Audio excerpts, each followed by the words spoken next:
Everyday hustle like William, I'm charging the chicken just for the burst. Yeah. I get in that kitchen, I cook up the work, I go berserk. Yeah. So I got my cousin Greg here that served almost 30 years in prison for taking a life. So we want to talk about everything from who he was beforehand, what led up to it, what led to the actual crime, the decision to accept his fate, what that looked like, and then who he is today and what he has to say to you. So without further ado, man, welcome to Cousin Greg, man. Yes, sir. Thank you. Yes, sir. Appreciate y'all brothers for having me on Real Spill Podcast. Yes, sir. I watch it, you know, these brothers like my family. My youngest brother, Jermaine, on the end. This is my cousin Floyd beside me. He ate that full name. He ate the full name, baby. That was what he said. Hey, on his breath, he said, "This nigga say my name." So, we hang out. I've met them brothers since I done been out, so they like family. Yeah. So this my family. So this is my first time actually being here on the podcast because they usually shoot on Wednesdays, but just so happen I'm in town. And they shoot on a Sunday. So, man, I thank y'all brothers for having me on. Right One on. question real quick, Greg. What's his nickname when growing up? Pain. I call him that. P-A-I-N-E. Pain. Yeah. Okay. That's what he called me. That's what I call him. Nobody else called him that. That's what I call him. That's your new name now. I ain't Pain. tripping. I'm gonna bring it. That's what I call him. I don't know what they call him after I left, but ever since he was young, I just call him Pain. Yeah. Right on. Well, look, we gonna keep the questions short and sweet because it is more about you than it is about us. Right. So we gonna start way back. Who was Greg before prison? How far back you want me to go? Back. Hey, if you can go back to the bassinet, you go that far back because it's on you. We got unlimited tape back there. So before I went to prison, so I'm gonna give you pretty much my life story. I'm the oldest of four. I was raised in a two-parent household. My mom was a high school English teacher. My dad was a middle school math teacher. Both of them retired after teaching 33, 31 years. We raised in the suburbs. The neighborhood was basically 60% white, 40% black. They taught education. I ended up going to, it's still deemed that way because the waiting list to get in, a public/private school. So what it is it's the only school in the state of Florida that has two elementary schools, a middle school, a high school, and a college, which is Nova. And so I ended up going there. And what happened was I came up in a family that my dad emphasized working. My mom was a Christian lady, taking to church every Sunday.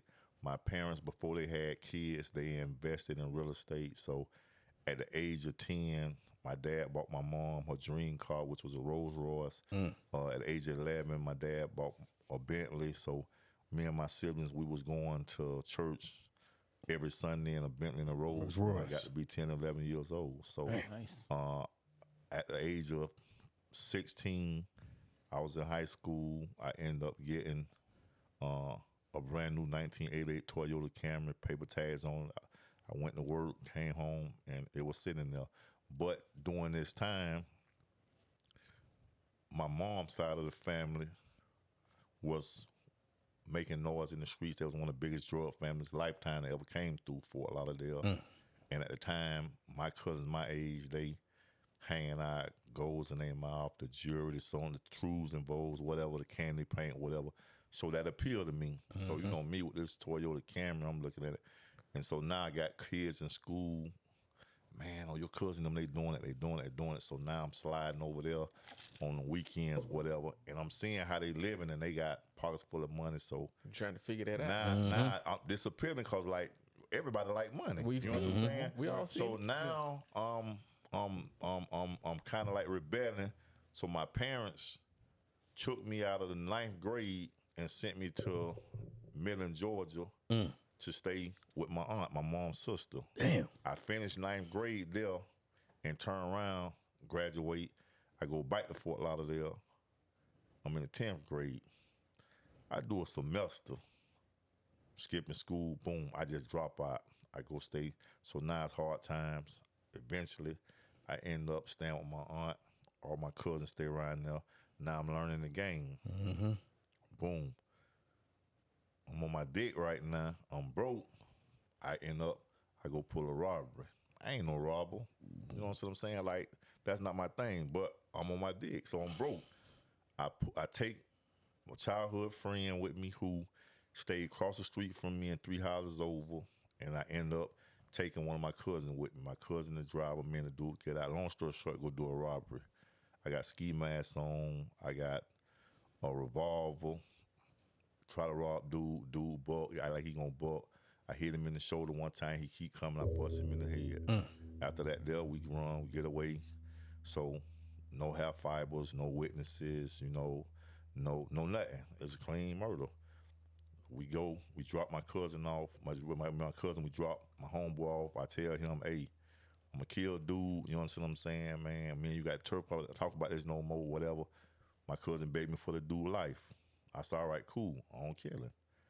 Right after this, I get a break. I end up meeting a white dude out there on the beach in Fort Lauderdale. I start fronting him dope. Now, okay, I'm getting to the bag.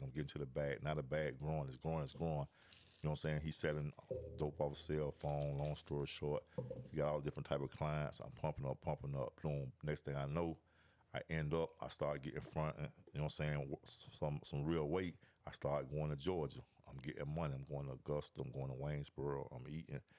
Next thing I know, the dude who was with me, he go to prison. How old were you at that time? At that time, I'm 18. So dude go to prison. He get out a year later. My girl tell me, oh, such and such got out. He locked back up. Your auntie told me that police looking for detectives came around the house looking for you. And I'm like, what? So now I'm back and forth. I'm trafficking 2, 3 keys at a time going to Augusta. Suspended driver license. I'm going up there, staying with somebody, but I'm on the run.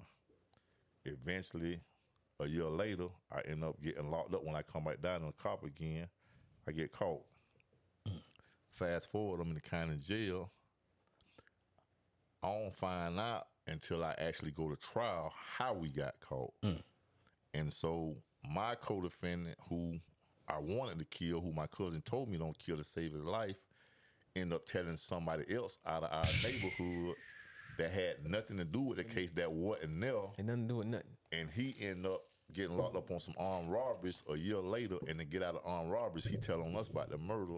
And then they end up picking my co-defendant up, and then he confirmed what he had told him, and that's how I end up getting jammed up. And the detective got on the stand and said, if Terry Tillman don't tell us, we never would have found out. How? Because they had nothing to go on. No hair fiber, no witness, no shell casing, no nothing. I had a mask, no nothing. And so that's how I end up going to prison. So I end up sitting in the county jail. I end up doing like a year and a half, 2 years before I got sentenced. I went to trial. I lost. I caught life with a mandatory 25 before I was eligible for parole. I did 29 years and 8 months. I got out November 23rd, 2021. I've been home 4.5 years. I got out on life parole. Yes, sir. Yes, sir. That sums it up. Like, it's an epic story, right? Yep. And it's one that's filled with tragedy, not only for the victim, but for you too. Cause you 18 years old, right? I got locked up when I was 19. I got out when I was 49. Exactly. So you lose decades of not just your life, but interaction with Cuz, his brother, and his sister, the other 3 siblings. as well as your parents. And And your father dies while you in prison. yeah, so while I was in prison, my dad passed, I think 11 years ago. Because and so I didn't get a chance to see him on this side to reconnect with him as a man, and because I wasn't listening to when I was in the streets trying to do whatever it was I thought I was, you know what I'm saying, doing, and he always said me, son, it ain't greater, the grass ain't greener on the other side. So now I'm coming around, you know, they see me, I'm silk, linen, I got all the big jewelry, I got the car with the candy paint, you know what I'm saying? You can't tell me nothing. Yeah. You know what I'm saying? I got the cars, I got the women, you know, I can go shopping how I want. I'm smoking an ounce of weed every 2-3 days. You feel them coming from? I'm going to Augusta. I got 5 or 6 dudes that work for me that's older than me that I'm calling shots. You feel them coming from? I'm feeling myself. And so when you young, and even not when you young, just in general, when you get a lot of money, it can go to your head, and it go to most people's head. And even though I was raised with money, but it's now it's my own bread, so I'm responsible for this money. Can't nobody tell me nothing. And I think that just be an issue. You know what I'm saying? Like, you let money cloud your judgment, and I chased the money, and it wasn't greener. And because of it, I had to learn the hard way. I did learn. You know what I'm saying? Yeah. So this where I'm at now. Hey, Greg, question on my end. So now we in jail, locked up. What was that first day like? So, because I came from the family that I came from, I got double-digit cousins that done been in prison. Yeah. Fed, state. Yeah. You know what I'm saying? I got homeboys that done went fed, state. So, one of my closest cousins had been in the detention center so many times. Then he went over to Ocascovy Boys School. Then they weighed him over as an adult. He went to prison a couple times. So I was familiar with how prison was. So it really wasn't a surprise when I got in. It still was some fear, but my fear was more so because of the police or what I had been told versus the other inmates. Yeah. You feel me? Yeah. So, but when you come off in there, it's just, you're going to see some people you know if you somebody. You know what I'm saying?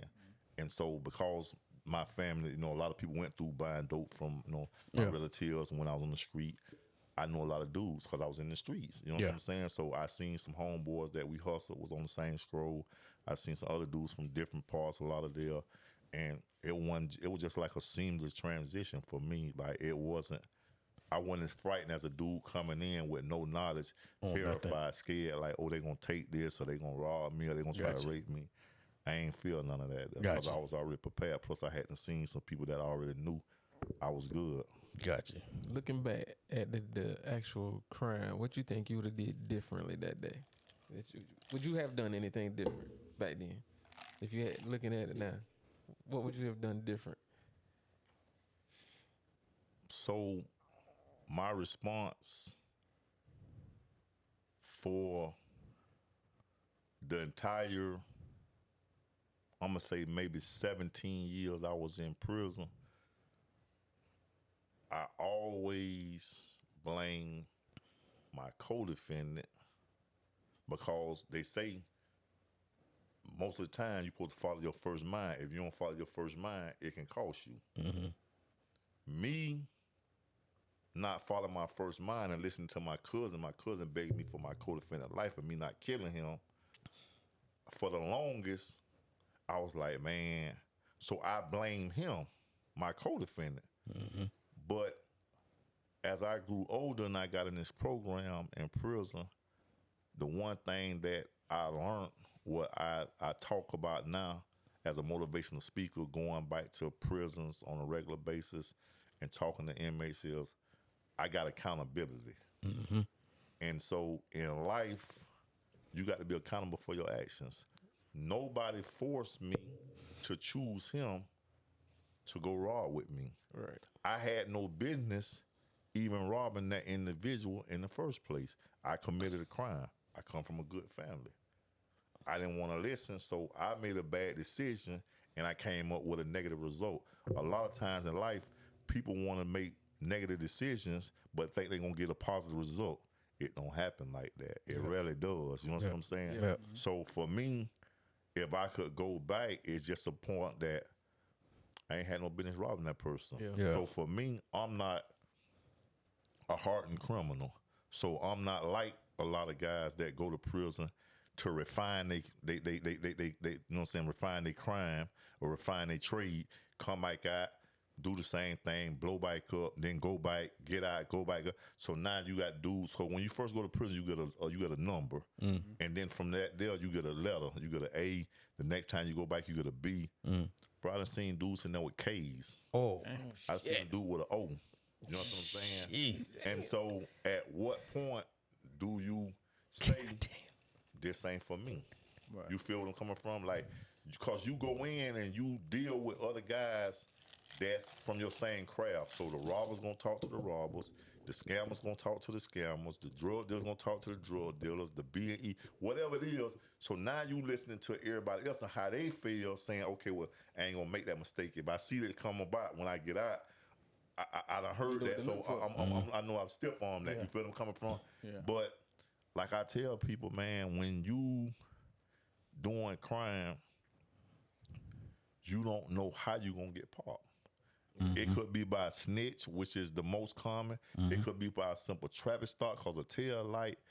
Only thing in life that matter, especially dealing with crime or life itself, is the end result. Yeah. So a team can be winning a football or basketball game for 3 quarters, smashing the team.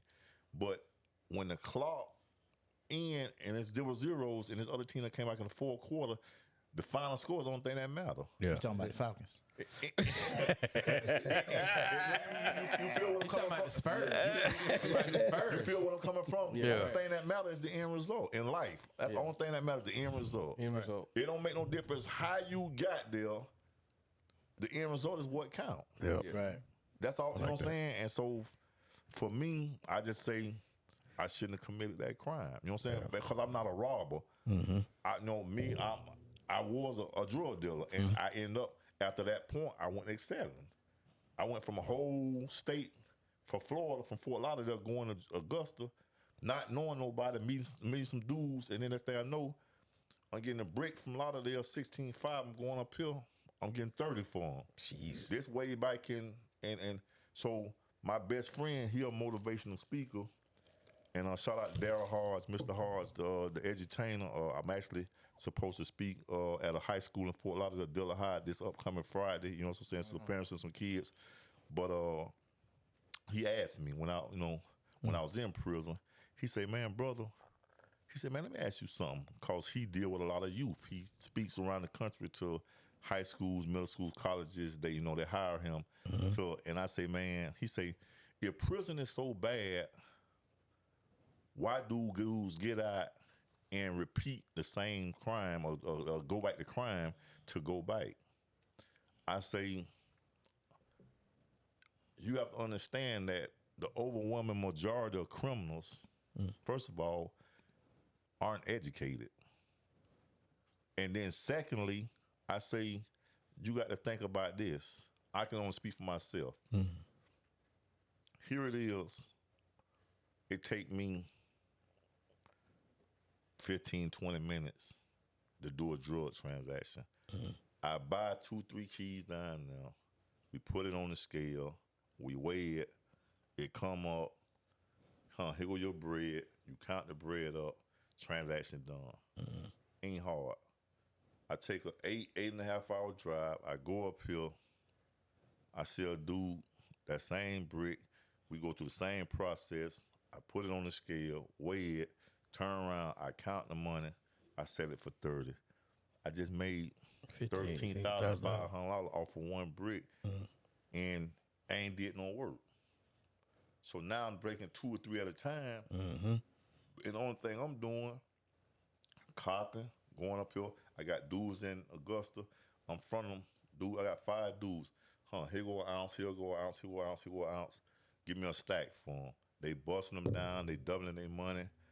And when I bust a brick down like that there, I'm coming back with 35 because I'm getting 26 gram ounces. I'm coming back with 35 grand a key. You feel what I'm coming from? And I ain't doing that. This in the beeper era. Yep. So now I can go. I'm Spurs. So like I'm telling him, anytime I'm shooting dice, I'm smoking weed, I'm getting running cars, all this ain't no budget. Ain't doing no hard work. But now you telling a dude that's hustling, that's getting whatever money he getting, to turn around, pot your clock in, work for $17, $18, $20 an hour. Now he got the budget. Yep. So now whoever coming to the club this weekend, ain't no section money, ain't no valet parking. He got to turn around. He got to pay bills. He got the budget. Ain't no weed habit. He getting weed.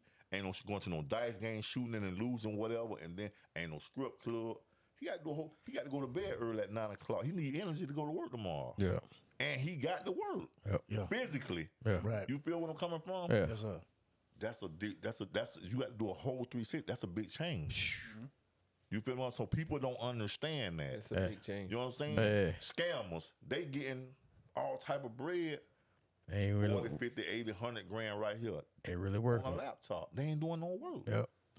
So that's why they blow it the way they blow it. You know what I'm saying? But now you telling this same person who getting $200,000-$300,000 a month, or you just say $150,000 a month, the way he gonna make $25 an hour, and he got to physically work, and he got the budget. So now he got light bill, water bill. If he got a house, if he got an apartment, he paying rent.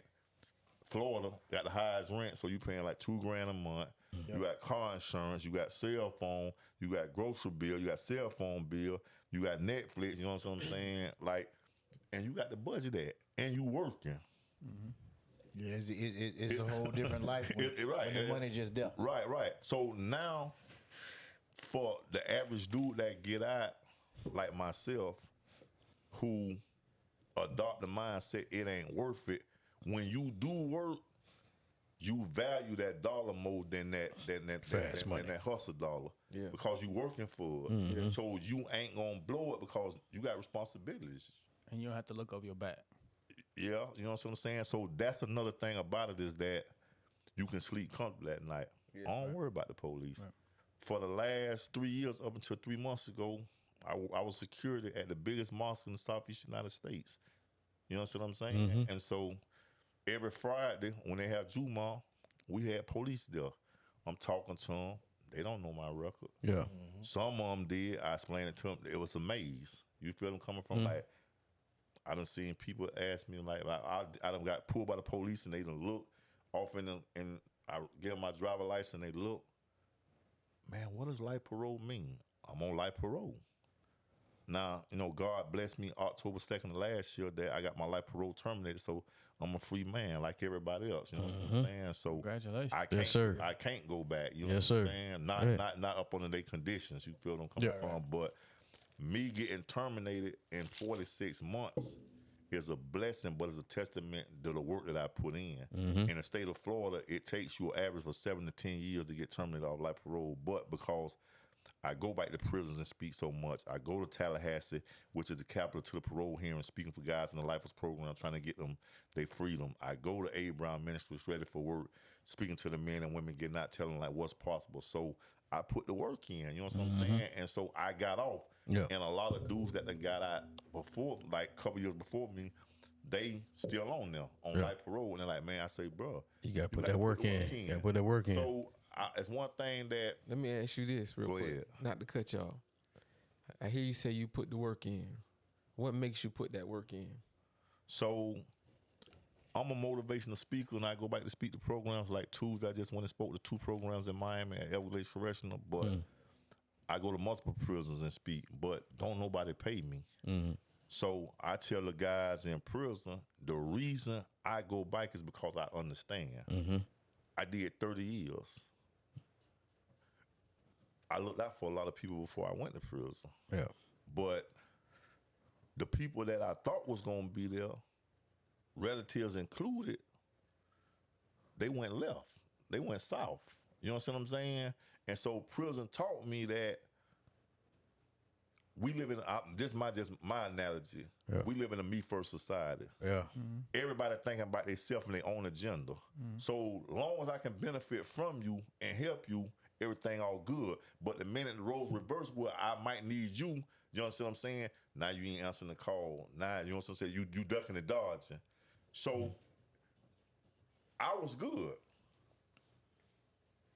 My family made sure that I drew the max every week. Yeah.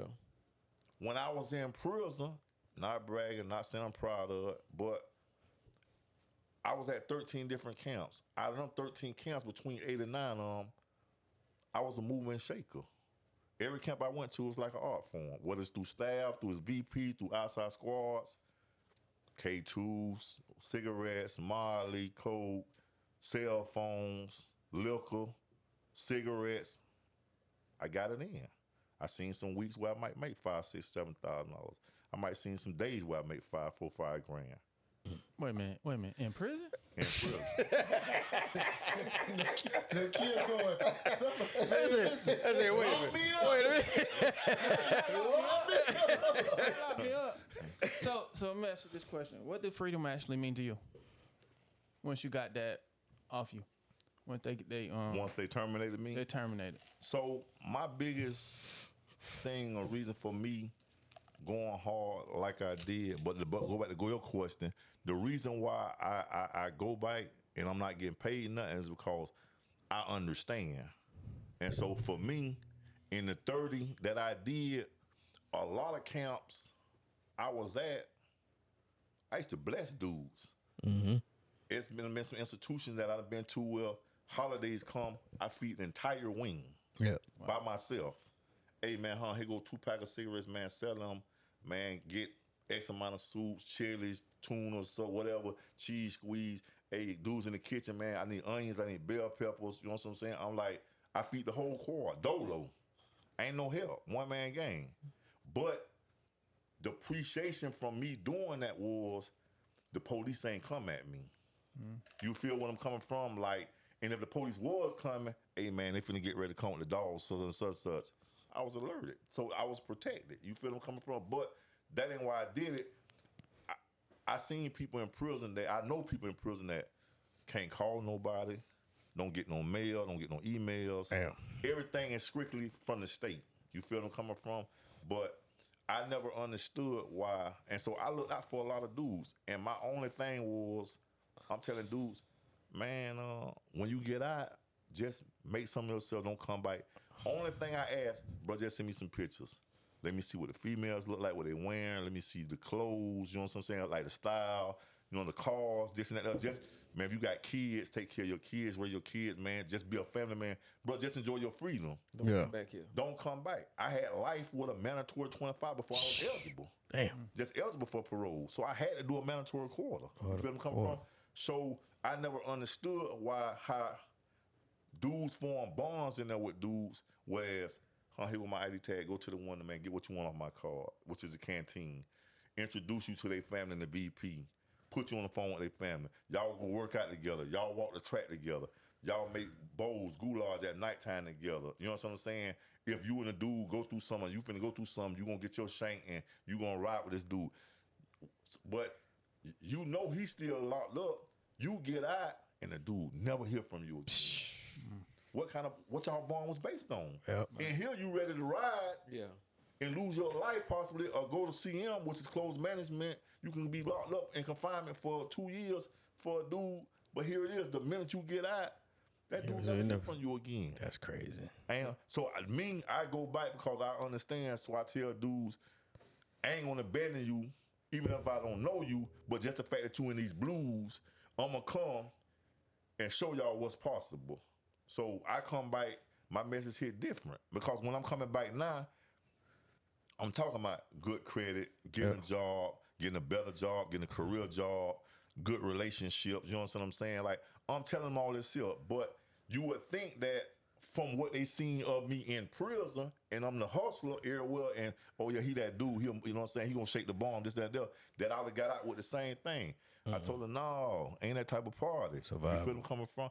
I got proposition when I got all type of plugs, had all type of plugs, you know what I'm saying? But I'm telling dudes like, no, that's the old me. Like, if I do business with you right now and you get popped, I'd be most surprised if you don't tell on me, if you do tell on me. Yeah. Cause why you keeping it real with me? You don't know me. I just did 30 years. I'm a complete stranger. So if you can get them 18 months in them 2 years, why for a code that don't exist no more? Code don't exist. You know what I'm saying? So it don't work for me. You know what I'm saying? So like I tell people, whatever I don't get from working, I won't have. Yeah. If it's meant for me, God gonna give it to me. Yeah. Cause you said something to me a couple weeks back, and we chuckled about it, but when I hung up the phone, I was like, that shit came from deep. You said we were talking about that same plug, that same proposition when you got out. I got offered 50 kilos of cocaine for $13.5 a piece. And I turned it down like, nah, bro, I'm good. I can't, I'm straight. You know what I'm saying? Like, this was like 3.5 years ago. I'm like, nah, bro. And you risk it. And I told her I called the name. So the old me, I get them 50, I move them in no time. I bump 13.5 to maybe 16, depending on what the number is. I don't even know what the number is out here. You know what I'm saying? Don't care what the number is. But if I make $3,000, I'll just say each one. That's 150 grand. But one thing about that 150 grand, to get that 150, I'm risking my freedom. So if you tell with my record, with my points, You lose automatically. This is what he said to me though. He said if somebody told him that he get $1 million, but to go back to prison for 1 week, $1 million, he said he wouldn't even be able to make it. He said he had a heart attack as soon as they put the handcuffs on him. I just told the brothers that at the prison on Tuesday, both programs. I asked 5 people 2 weeks ago. I say, if they offered you $400 million to go back in prison and do 5 years, would you do it? 4 out of the 5 said they'll take the $400 million. I said, you know who the only person that wouldn't take them 4 out of them 5? That was me. I say, tomorrow, not promised to anybody. Right. I know a dude who came out of Lifers program like me since I've been out. His granddaughter was staying with him. He ended up, her boyfriend came over there, got kind of like domestic. He intervened. Dude know that he was on parole. Use that against the him. police. That's crazy. He get locked back up. This is residence. He get locked back up. The granddaughter boyfriend dropped the charges. In the state of Florida, it takes 2 hearings before you can get reinstated. The first one is if you had a probable cause, and then the second one is if they're going to reinstate you or send you back to prison. He died of a heart attack in his sleep before he can even make it back out. He won locked up 6 months. Wow. So it ain't guaranteed.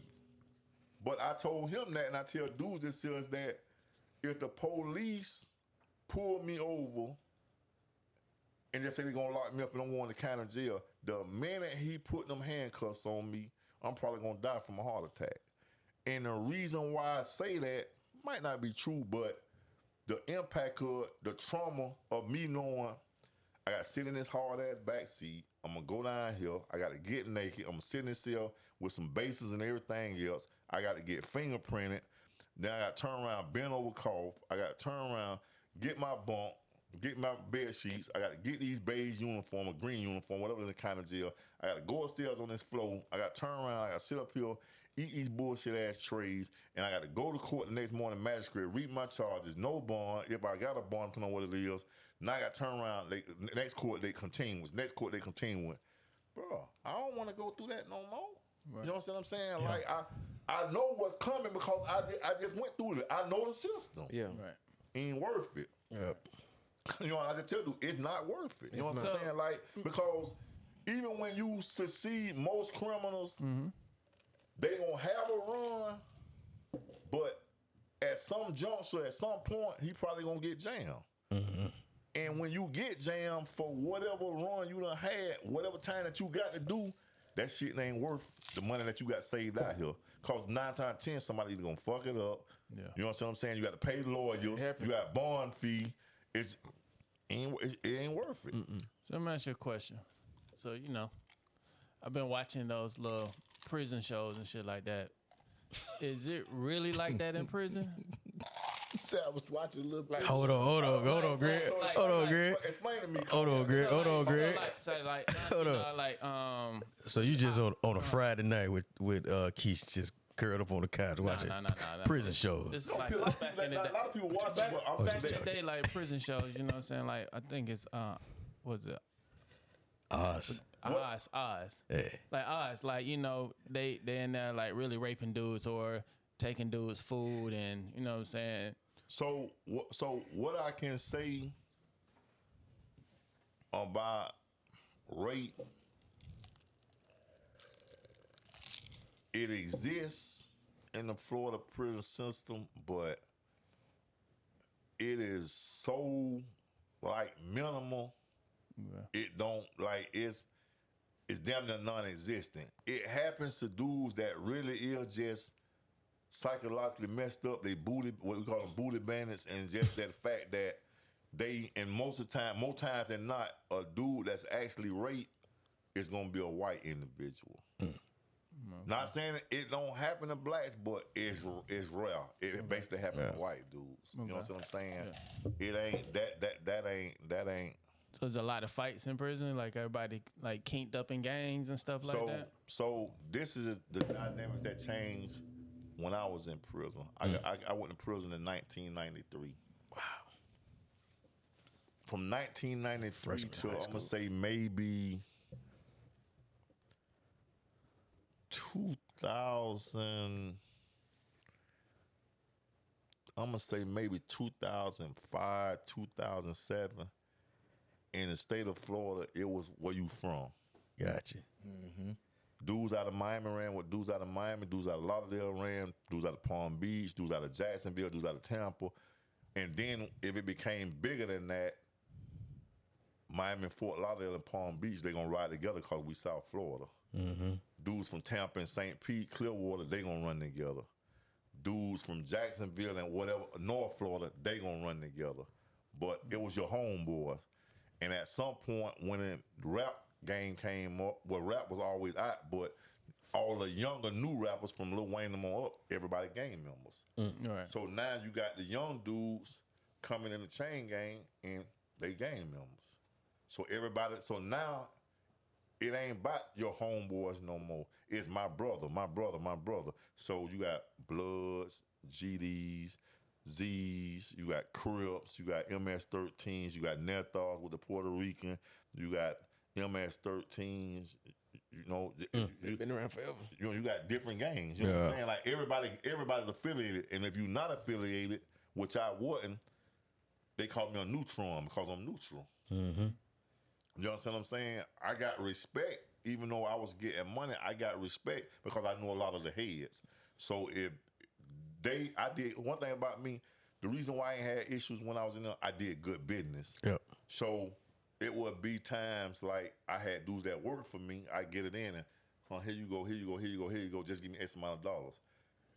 But I would do hand-to-hand transaction with dudes too. So I might sell you an ounce of weed for $400 at the time. You know what I'm saying? And I'm gonna give you a weighted 28-gram ounce in the tape. Black tape came in. Here you go. A lot of dudes told me, man, bro, niggas ain't getting it up like that. They gonna untape it, they gonna get it, they gonna break it up, they gonna fluff it out, and they gonna take something out. They ain't getting you no 428. I'm like, bro, I'm already making a killing. I ain't greedy. Selling phones, selling K2, selling Molly. It's gonna be grade A. My homeboys on the street, they hustle. I don't think I need you to do is go shopping for me. I got my own bread. Y'all in the streets. So I got A1. And I did good business. So I never had no problem. It ain't like that now. They don't care about that. If you, because it's about numbers with gangs. With most gangs in Florida. Power in numbers. You're right. So they don't care because you old. They don't care who you was. Old dudes and white people, they victims in there. Extortion gang getting put out. You can't go to the canteen and make it back to the dorm with your bag. Damn. They doing it like that? Yeah. They ain't for telephones. This a blood phone. This a whoever phone. That's whoever phone. If you ain't one of them, you got to get permission. You got to ask one of them, can you get on the phone? That's how they rocking. Bro, you know what? Showers too. Oh, Lord. Yeah. So say for instance, you go in, you ain't in none of that. You got to click up. You don't have to. It just depends on really like who you know, bro. You know what I'm saying? Like for me, I'm good with dudes. I'm good with dudes and that, but I ain't into politics. But my whole thing is that I can't sign up for nothing and let somebody else tell me what to do. If I want to follow orders, I'd have got in the army. Yeah. Because you got dudes who ain't honorable at different institutions that be the heads that sending dudes, oh, go break in this locker, oh, go stab this dude here, go rob him for his phone, such and such. You know what I'm saying? Like, and if you don't do it, then they hit you up. You get stabbed up. You feel where I'm coming from? And so I know some honorable heads like, man, we ain't on, like we ain't on that. If it come to it, like we gonna go, but it's about, you know what I'm saying? It's different, but everybody's leadership skills is different. And Yeah. you feel I'm coming from? The feds is vastly different because before it get to that, or they let they members do like little, they not even on that peon shit. You know, but Florida is different. You feel them coming from? So they gonna stop you. Hey, nah. You know what I'm saying? Like we ain't like no, but it's like it's just different. The state of Florida prison system is vastly different from other states or even the feds. You know what I'm saying? Like it's more structured, it's more professional, and it's better ran. Gotcha. You feel where I'm coming from? Gotcha. Versus down now, it's a lot of lone wolves. Cause a dude can been and did some bullshit over here, and then come this institution. Now all of a sudden he the head, and then dudes coming from that camp like, nah, man, how the what y'all? He just Y'all following that nigga? You feel where I'm coming from? No, I can think for myself. You feel where I'm coming from? I navigated myself. I respect it, but I ain't want to be a part of that. You know what I'm saying? I ain't no gangster. I ain't no, you know what I'm saying? Ain't no killer. I got a murder charge. You know what I'm saying? Could I do it again? Yeah. Do I want to do it again? No. Only if I feel like my life in jeopardy. You feel where I'm coming from? But I'm not actively out here. You know what I'm saying? Talking about going, oh man, I don't understand. Life is valuable. Life is precious. You feel what I'm coming from? Right. So for me, every day that I wake up, I say my prayers. When I go to bed at night, I ask God to put me on the wake up list of months to living for the next day. You feel what I'm coming from? So for me, I got a slogan that they done adopted in the prison system down there in the Lifers program, and it's every day is Saturday. And they say, well, why? G, what you mean by that there? I say, y'all been gone. 80% of the nation work Monday through Friday. Saturday is the day that, for the state of Florida, they going jet ski, they going to the club, even up here, they going to the club, they going playing volleyball, whatever, they hanging out. They getting drunk, they getting smashed because they understand that Sunday is the day that they can recuperate to get ready for work on Monday. For me, for 30 years, I couldn't wear my own clothes. I couldn't eat what I want to eat.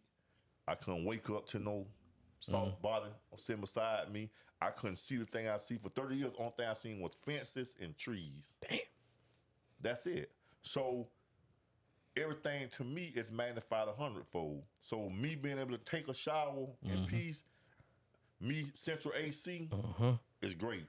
Me being able to put on clothes, being able to go in the refrigerator, bro, all that is, to me, it's a luxury. You don't take you don't take none of that shit for granted. Your freedom, you just really don't understand how valuable your freedom is. Yeah.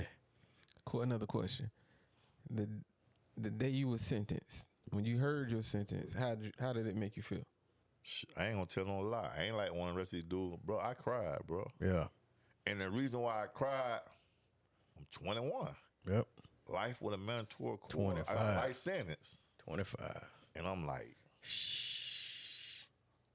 damn, what the hell I done done? These people done get, bro, I never had a juvenile record. Wow.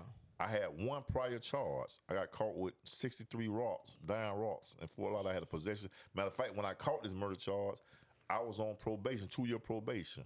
I did like 4 months. I was smoking weed. So I ain't go in and report no more. So I was on the run for that and then catch this body. But yeah, bro. I ain't. I cried. Okay. You know what I'm saying? Because I'm like, damn.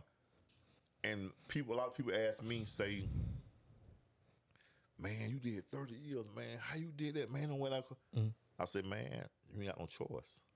I ain't gonna kill myself. That ain't an option. You know what I'm saying? Like, I ain't that, like, one thing about me is I value my mind. So when my first institution I got there, I was the first dude. I was probably like the youngest dude there at 21. The average dude had been now 10 to 17 years. They was a lot older than me. Everybody called me Jit. But no, I was Yeah. and I'm asking them, man, how long you been now?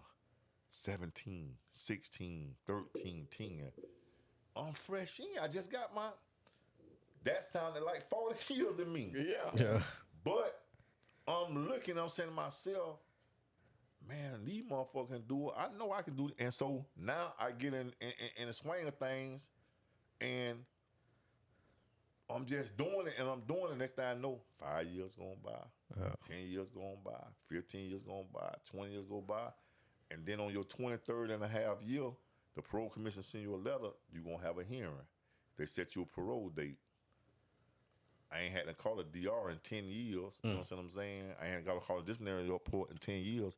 So I went, they set me a date. They set me to the Lifers program at Sumner Correction. I went there for 2 years.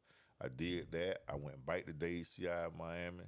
Had a hearing later on that year. They sent me to the Lifers program in Everglades. I did that for 22 months.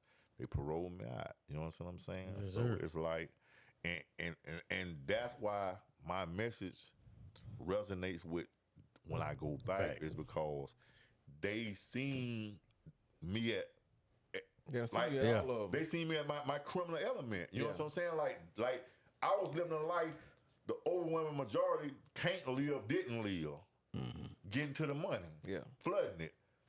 But for me to come back now and like when I got paroled, it was like, man, all that shit that motherfucker getting in, like, how? I wasn't never getting caught. I wasn't never getting in trouble. I wasn't getting on DRs. Yep.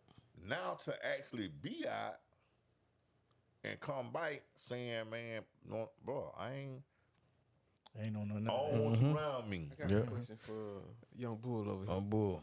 He said, Boy, listening, like we all listening. You being younger, of course, you seen your brother go through that. What was your experience? And like, what did the family go through? A lot of hurt. It was a lot of hurt. It was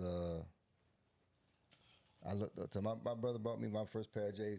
These ones that I'm wearing right now, but they were red when they first came out. And that was right before he got caught. Yeah. Got some shit on your mind, huh? I said, fuck it, man. That's a big bottle. Hey. Let him leave a square. Hey, 20 minutes ago, I did a little dab in that bitch. That wasn't do like that. Anyway, go ahead, Cole. I'm sorry. Go ahead. I think it was impactful because he is the oldest of the four, and so I looked up to my brother, and I would always often ask my parents, well, why my brother not here? The reason why I call y'all my brothers because both of my brothers was never there for me. He left he was young when he went in, but I was even younger, and so being gone for 30 years, and for my other brother who in and out of prison. For a long time, and my second oldest brother is younger than him. So when I call y'all my brothers, it's blood don't make you brothers. It's the bond that you have with people and the things that you go through with them. Fact. Yeah. You feel me? And I've been through a lot of things with everybody in here individually. So that bond and that loyalty, why I call y'all my brothers, and that is my brother. Yeah. You feel me? But the impact of, and I cried too. I was when the verdict came back in. I remember it like it was yesterday. We all, they tell you to look dressed apart. We all got our suits and dresses and shit on, and they came back. I was sitting in the courtroom when the judge said what he said, and My mom took me out in the lobby or whatever, and it was not good. But I think over the 30-year time, it's crazy because we have the best family unit ever. Yeah. I will say y'all have a pretty Strong unit. You feel me? Like Strong. that 30 was his 30 was my 30. Right, I was about to say did y'all do the same 32? Hell yeah. Yeah, do it in a You different. motherfucking right. And I did everything for my brother. I will always do it. That's what Mamie and Jerry instilled in us. We all we got. Yeah. You feel me? That's it. And so that's why. So a lot of things, the trajectory of my life went differently because two things happened. I seen the truths and vows. I seen the silk. I seen he had it all. And so I'm idolizing my brother. So both of my brothers, because both of them had the same shit. You know what I'm saying? The younger brother, they 2 years apart. So he followed right in there. And our family is our family in South Florida. So Yeah. you feel me? Yeah. And cuz no, they were, he lived it. So me seeing all of that, I wanted to go down that path. And then so a phone call came from him telling everybody, don't touch my brother. My brother's off limits. So when I would try to go on the block, when I would be around our family, nope. Look, cuz, go ahead. Boy, you play, nah, cuz say we can't fuck with you. You play sports, bro, dog. You good, go ahead. Yep. He made a call from the inside, told him, do not. I chose my life, bro. You not gonna do this shit. That's Straight it. up. And he told everybody who knew, and his voice and his weight of what he says means something from behind an institution to not, my little brother not gonna be like his other two brothers. We chose this shit, but nah, bro. And so and then the different dynamic was, the second change that broke everything was, my mom and my dad moved us from Broward County to Palm Beach County. Yeah. So taking us out the environment for real, because yeah, he might have said that, but if I would have stayed down there, I'd be dead or in jail myself. Yeah. I ain't gonna bullshit you. I start breaking into houses, doing shit. That's what we do. B&E, that's what we do. Down there. Kodak said, everybody said like that's I don't know why that's a thing, but we do it. Yeah. So it was devastating, but like I said, we're very intellectual. So me watching what not to do from my older brothers, from my cousins, from our family. And so I got to sit with my brother religiously because we went to go see him all the time. You feel me? Yeah. And then so soon as I became a man, bro, since I became 19 in the military, I've been doing everything for my brother. Since my sister has been able to get a job, she been doing everything for my brother. My mom and my dad always did for my brother. We're so locked in and bonded as a family, bro, as a unit. Ain't nobody gonna feel, ain't nobody gonna fall, dog. You feel me? So whatever he couldn't get on his own while he was doing it in there, we supported that. I send money from when I'm just fresh. I'm 19, send my brother money, whatever it is. Shit, that's what we gonna do. See, I think that's the bond of family. I remember talking to Pops. I said, Pop, what you doing? Going down there to see Greg. Nigga, you don't have no money. What you Still mean? going. But I gotta was go. Like, you gotta hear and I'm going. Yeah, I seen the picture. My dad had on a fucking Cosby sweater. But he was there. Yeah. And I think that is the blessing of our family. And again, we're all family now, but like that is like a real thing, bro. Like it's lockstep. Right. You know what I mean? And for me, being from Lauderdale, knowing what my family is, but I was raised by my mama people. But I know my daddy people. Like they live right around the corner. Chrissy and Steve and Janice and all them, my Pearl, my Uncle George, they live, literally around the corner. I saw my cousin Marcus get shot. My cousin Brendan get shot. All on robbery type stuff. Two brothers a year apart. Yeah. All on robbery. But, and again, not trying to glorify violence or anything like that. They were trying to pay bills at the house. Yeah. That's what they was doing. It wasn't for the love or the thrill. They were trying to pay bills at the house. You know what I'm saying? But being raised by my mom folk and seeing it, they held close. Similar to my auntie moving Cuz and Shayla out of Broward County. Because it's one, there is an appeal to it. Like you say, the silks, the truths and vows, you know, all that good stuff. There's an appeal. And then when you carry the name, like say, I got the surname Williams. Yeah. You know what I'm saying? So when they go, oh, you dog leg fox? Yeah. Oh, now they looking at you like, okay, well, you might be, you might can get in the game. You cut from the cloth. Correct. You see what I'm saying? And that's, maybe that's the stain on our family, on that side of it. Yeah. Right? But the bond of understanding, like, tragedy has struck our family because we chose to live that life. To be the hustlers, to be the drug dealers, the big people down south. And it's just like, man, damn.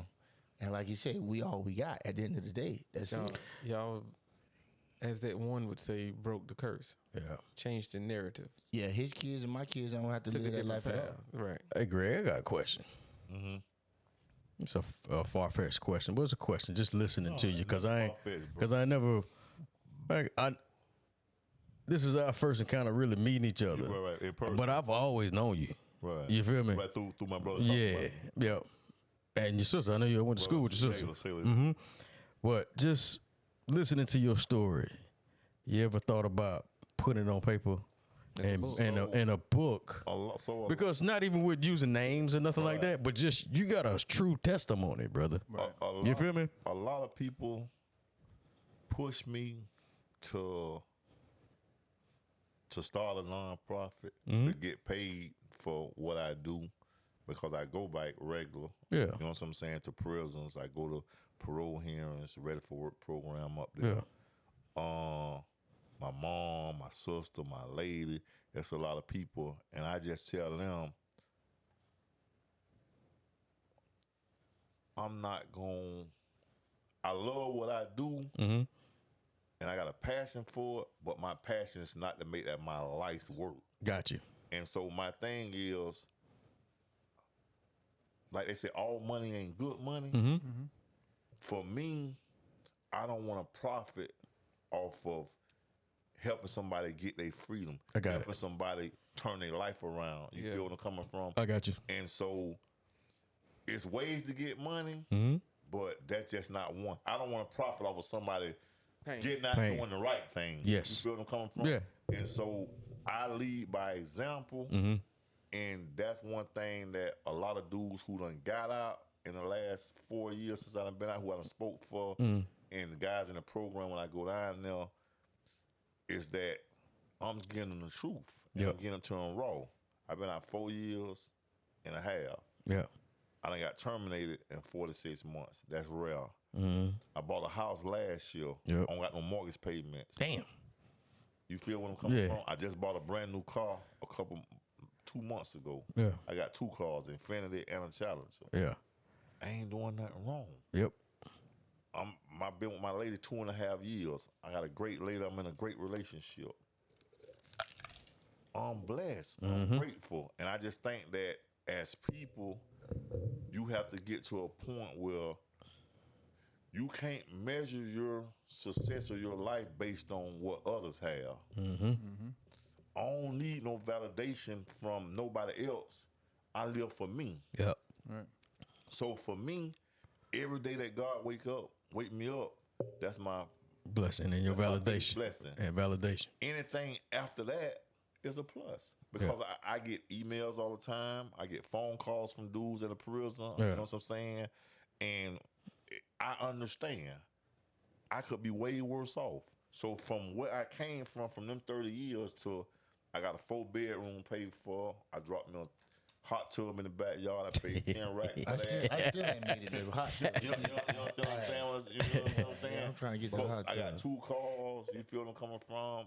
Like I got a beautiful relationship. Yep. So I can't complain because I done been out 4.5 years, and I'm doing better than a lot of people that ain't been gone 30 years. Yeah. You feel me? But I'm blessed. You know what I'm saying? So for me, I'm not living for everybody because let me share this with you. One thing that stuck with me, and I just told his brothers every time I go to the prison, it's two things I speak on.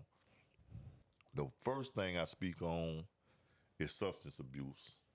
Substance abuse is real. Yeah. I got out with 3 other individuals. There was 4 of us got out that day.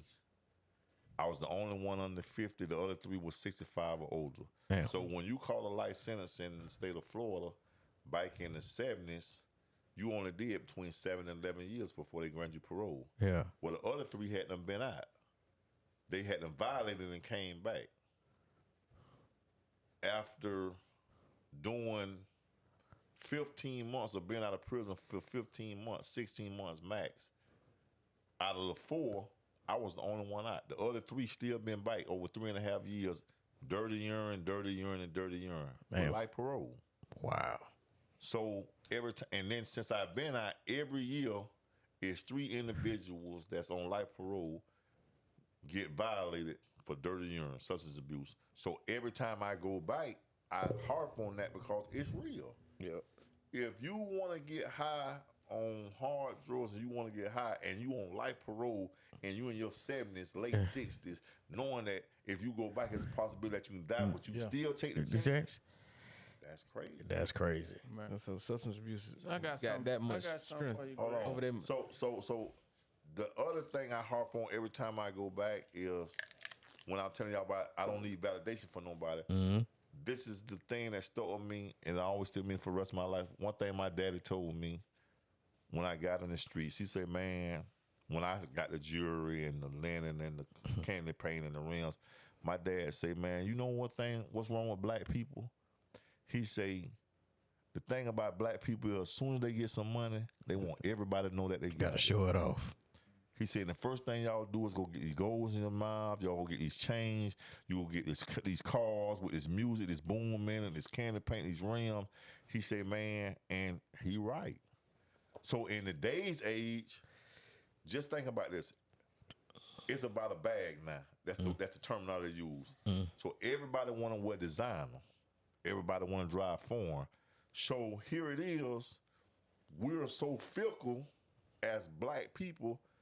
If I'm wearing Gucci this or Miri that, I'm wearing Moncler that, you gonna look me up and down and say, oh damn, he got about $2,000-3,000 worth of clothes on. But to a white person, if they see me, that shit don't register. Don't matter. You feel where I'm coming from? It don't register to them because they not putting their stock in clothes. No. Yep. Their money is invested and it's in something tangible. Yeah. But as black people, we'll buy materialistic stuff and then turn around. We got VVS's, we got all this jewelry. You know what I'm saying? You don't see other races buy that shit. Nope. But if you got it, Not till they got a bunch of money. but now if you but now if you got it, they gonna chase behind you because you got it, thinking that you got money. Yeah. And so my cousin Ed that did flying in the feds for 22 years, he said, man, life is an illusion. Mm-hmm. He say them same people that can have a bust down and wear all this and wear designer, he could have $5,000 in the safe and be dead ass broke. But because he paint his picture every day that he wearing designer, he got this jewelry, you think he's scrap. He a millionaire. And he ain't got a goddamn thing. It's an illusion. Yeah. People paint that for you. And black people, we gravitate. Soon as we see something, if I can tell you something right now about business, you won't listen to me and I got a degree because I don't got no company or whatever. But Jeff Bezos will come right now and tell you the same information that I told you, you're going to believe him. Yep. It's not the message, it's who it come from. Right. Go ahead, brother. What's your question? Dropping Thank you for talking about it. gems, bro. A hit dog a holler. Black boy go sell all this shit. Appreciate it. I'm going to get rid of all this shit. See what you don't know, what you probably have seen. At one point, one of his monikers was designer, Yeah. aka designer. Panda. That's who he was. He like designer. Yeah, but it's okay if you can afford it because he got money though. He not going outside his means. But the reason why that spin that from Young Miami is so fucking popular is because it's real. That's what the women want dudes to cater to them. It's just because they're a woman and spend their fucking money. And she hollering about go yard bag and this and that. Bro, until she said it, I ain't know what the fuck a go yard bag is. Do you know how many go yard bags they probably done sold or how many chicks talking about they want a go yard bag now? And she ain't getting nothing off. I just seen a dude from LSU right now. He on an NIL deal. Just bought $50,000 for his old lady go yard bag. I never heard of it. And the thing is, she ain't getting a dime for saying. But the thing about it is, that's the mentality that we got is that spend that shit, spend that. Right. You can spend all your money, but you ain't got no 401k. You ain't got no retirement. You ain't got nothing. No portfolio. You ain't got no house paid for. You don't own the fuck thing. But here it is. You talking about spend that shit. I don't knock her because it's entertainment. Yep. She got a hit record. I applaud the sister. She got talent. Yeah. So scream that. But there's a lot of women out here gonna try to live behind that same fucking moniker and that same mantra that she's screaming right now. Yeah. And they dead ass broke. Yeah. Dead broke. Greg had somebody that posted one of his clips when we was on his show. Shout out to Alphacology, but it said I don't even know what we were saying, but her message to us was, them niggas ain't mess with nobody with no real money. These hoes going through it. I said, well, I'm sure that they are. And again, it's similar to what you say, cuz that's it. Life is a facade. Yeah. Yeah, because social media, everybody caught up on social media now. That's what I understand. Life. So it's about flying out now. So like y'all say when y'all conversation, everything is transactional now. Yeah. Mm-hmm. So a lot of women, they not going in relationships for love. It's about security. They looking for sponsors. Yeah. Right. And they feel just because you a man that you supposed to take care of them. But in this country, when you turn 18 years old, you an adult. You responsible for yourself. Right. So whatever bills you accumulated beforehand, when I come in, them your bills. If I help you with them, cool. But I ain't supposed to take over all of them. No. Yeah. But so this is a fact. I was getting a USA Today newspaper and 13 subscriptions before I got locked up. I got USA Today newspaper for 22 years. Damn. 67% of households in the United States 3 years ago, the woman was the top earner. So you was getting USA Today in prison? Yeah, you gonna get master inscriptions. He had it made in prison. Hold on. 20 Ask him this question right here. I read over 3,000 books when I was in prison, bro. One time I used to try to read 3 books a week. I'm educated. No, I don't question that at all. But I'm just telling you, I'm not the average dude getting out. You know what I'm saying? Like, because my thing was, knowledge is key. Yep. I wanted to get out understanding. I know I'm gonna have to, there's a lot I don't know, but I want to cut the curve to where I could, all the questions that I needed to ask, some of them I ain't had to ask. Gotcha. Right. But my whole thing is, bro, is that here it is. I tell my sister and her homegirl them, cause they told me like I'm a counselor. So 67% of the households in the United States, the woman is the top earner. So they got masters, bachelors, AAs, whatever. They got their own business, whatever. If you make $115,000 a year, but I'm the man and I make 75, why the fuck I'm paying all the bills? What you doing with your money? Yeah. Just because I'm the man don't mean that you feel. Yeah. Hold on, cuz. Yeah. Oh, they finna jump in the comments. Hold on. They can jump. Hold on.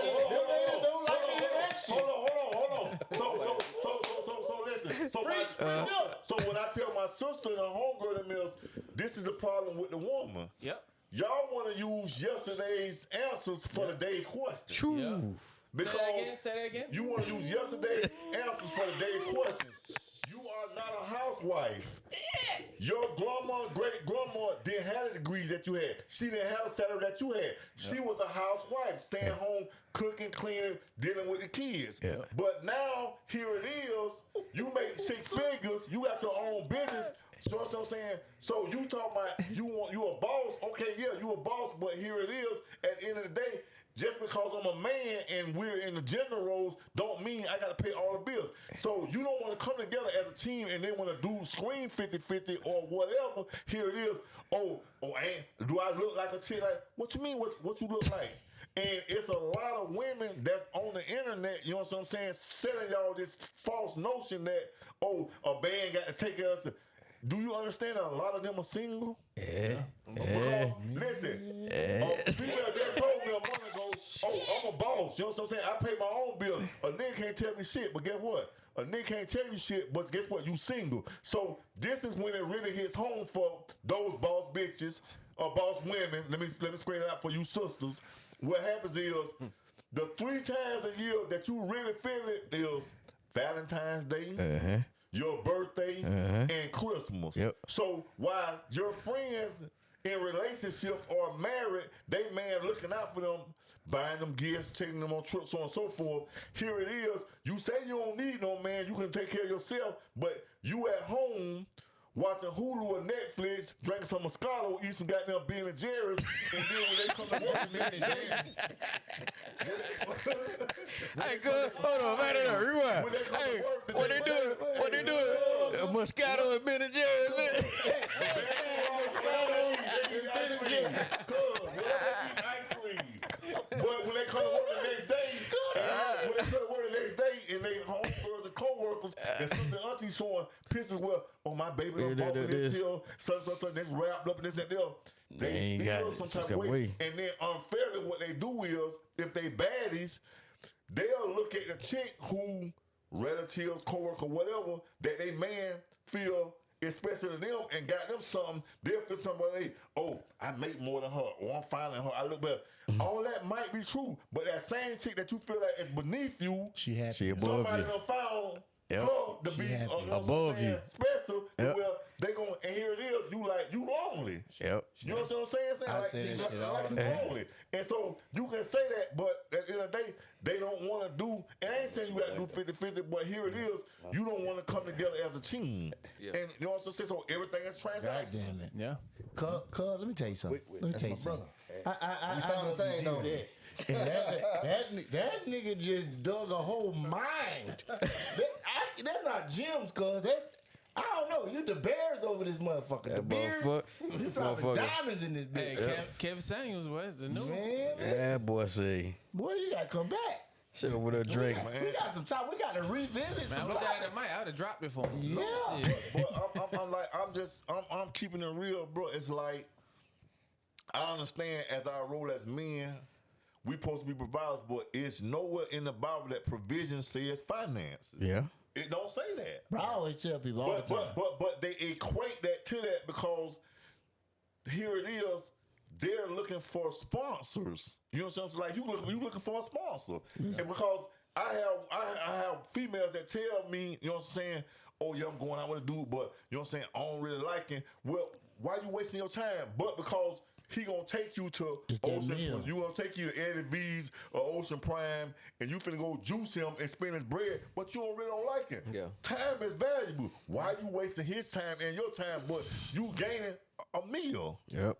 You gaining an outfit here. You gaining a hairdo here, Hey, but cuz. you really don't care Cuz, for you know what that is? Transaction. You know what that is? Prostitution. Oh, yeah, no, but Whores, we living in them times. And Whores. Prostitution. So, and here's the thing, ladies. My sisters, I love y'all. I don't cross over to the other side, but I want y'all to hear this and hear me well. My mom asked me a couple months ago when Dak Prescott called off his wedding to his fiancée. He got a couple kids. My mom say, why do successful black men transition and take on other races, i.e. white, Asian, Hispanic, whatever? And I say, Mom, I'm going to be honest with you. The black woman today is not the black woman of yesteryear. Her morals, values, and principles have dropped tremendously. I say, you can sleep with cousins, sisters, and aunties if you got some money. But not only that, I say, the treatment of the black man. I say, you can do everything up under the sun for a black woman, and she gonna feel like you supposed to do that, and she entitled. But here it is, When you come home, her mouth twisted up. She got words for you. She got an attitude. Whereas the other nationalities, the black man, they gonna appreciate him and they gonna cater to him and try to make him feel like a king. But the black woman, not saying all, but the overwhelming majority, they don't do that. So this is why they transition to other races. Hey, more power to them. If they go there, me, I like y'all attitude. I like the twisted up face. I want you to check me. I don't want no doormat. But at the end of the day, you want to know the answer why they go to the other races is because the black woman don't treat the black man like the king that he is. They say, you know what I'm saying, you want a high value man, a successful man, but look how you treat him. You know what, cuz? High value man don't go for them. Whole nother mind, man. Yeah, see, JD done text me. So JD done text me. You know, JD say we approaching the hour 15 minutes. And so we Oh, do a part 2. No. We gonna record another one on just that. Yeah. But I'm before I go, because of where we started, I want to give you the opportunity, cuz what would you tell young men that are at the precipice? Big word. That boy been reading, boy. Making the same mistake you did.